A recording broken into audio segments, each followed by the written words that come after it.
បាទសម្រាប់ស្រូវយើងបន្ទាប់ពីយើងព្រោះបានចន្លោះ20ទៅ25ថ្ងៃនេះវាស្ថិតនៅក្នុងវគ្គលូតលាស់នៃដំណាំស្រូវទេពីព្រោះស្រូវយើងវាមាន3វគ្គធំដែលយើងត្រូវដឹងដើម្បីយើងគ្រប់គ្រងសារធាតុចិញ្ចឹមអញ្ចឹង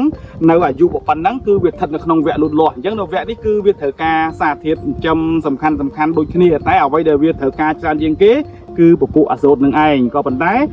នៅដំណាក់កាលនេះកុំឲ្យអាសូតវាលេងខ្លួនខ្លាំងពេកវាដើមរាវក៏យើងត្រូវប្រើបញ្ចូលគ្នាជាមួយនឹងក្រុមជីមីក្រូធាតុដែរអញ្ចឹងក្រោយខ្នងខ្ញុំនេះស្រូវរបស់កសិករយើងនៅខាងឃុំគ្រោះស្រុកស្វាយជ្រុំខេត្តស្វាយរៀងអញ្ចឹងយើងមកនេះមកតាមដាន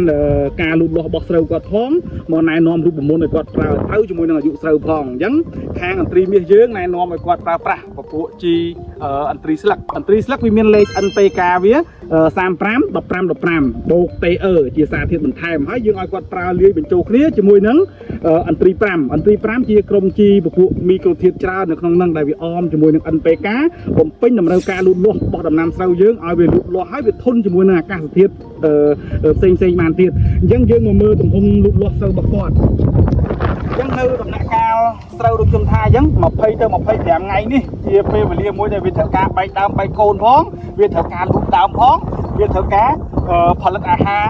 ពណ៌បៃតងនឹងឲ្យដើមវាទាំងមូលផងអញ្ចឹងហើយនៅដំណាក់កាលនេះយើងណែនាំរូបមន្តពីមុខនេះទៅគឺចាំបាច់មែនទែនសម្រាប់ដំណាំស្រូវដើម្បីដុះលូតលាស់បានល្អទាំងប្រព័ន្ធឫសទាំងទំហំដើមទាំងអាហារផ្ទៃពណ៌ស្លឹកនឹងតែម្ដងអញ្ចឹងសម្រាប់ពុកម៉ែបងប្អូនជាអ្នកធ្វើស្រូវអាចទាក់ទងមកពេកជីថ្នាំមន្ត្រីនេះយើងបានយើងមានក្រុមការងារចុះមកសម្រួលដល់ទីតាំង